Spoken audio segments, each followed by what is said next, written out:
Ladies and gentlemen, from the start, the Illuminist, Socialist, Communist conspiracy has been truly international. From time to time, its leadership has been shifted from one country to another. Agents of this conspiracy make it their careers.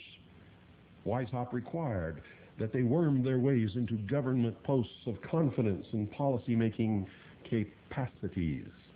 And then, once there, when positions opened up below them, they would simply bring in other members of the order. By this method, it does not take too many years, ladies and gentlemen, to completely, and I mean completely, occupy an entire country.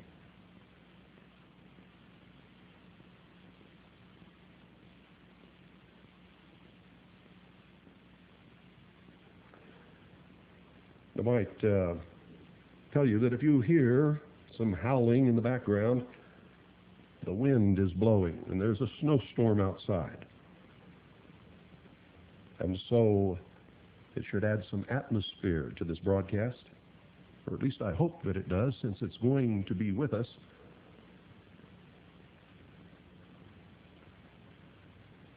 Once a government post has been attained, the conspirators are required to promote a steady infiltration of the government by their fellow conspirators.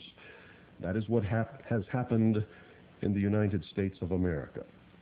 As partners in crime, they are required to rise as a unit to the defense of their fellow conspirators, to protect them against all charges exposing their conspiratorial associations, to attack, defame, and smear all persons and organizations that undertake to expose the conspiracy, and to persecute and destroy them, and to further the conspiracy in every manner and by every crime that will serve its purpose. They are vile, despicable people. They are required to be traitors to the government that employs them, and to betray those governments into the hands of the current leaders of the conspiracy, in whatever land they are currently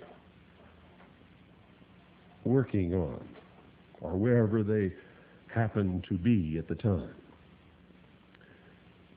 Conspirator agents, ladies and gentlemen, are shifted from one land to another in key capacity in order to ensure against possible reversion to national loyalty.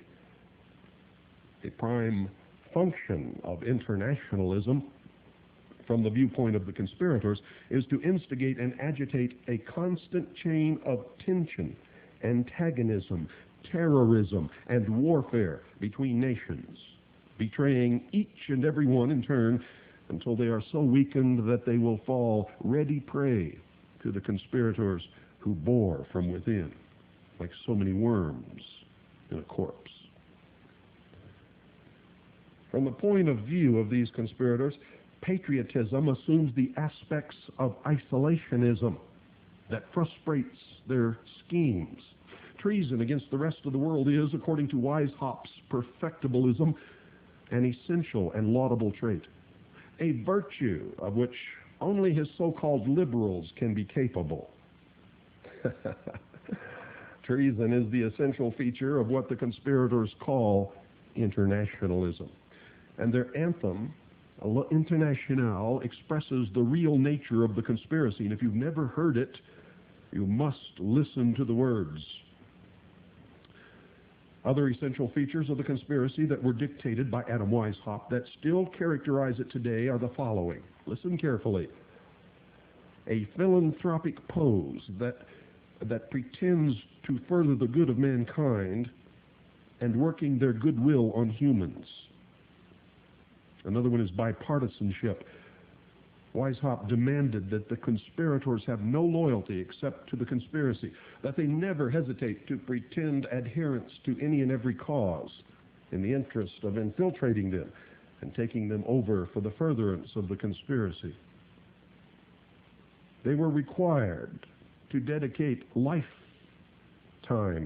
to the conspiracy. This gives it continuity during centuries. The assignment of these conspirators is perpetual. and is in many instances hereditary, handed down from father to son and mother to daughter. During unfavorable periods for the conspiracy, its agents simply go underground, continuing their activities in posts given them by fellow conspirators that by preference are in the field of education, where they can continue their subversive propaganda among the rising generation. You see, the future belongs to the children. If they can brainwash or propagandize the children into accepting their ideas, the future is won, ladies and gentlemen. It is in their hands. The pearl of great price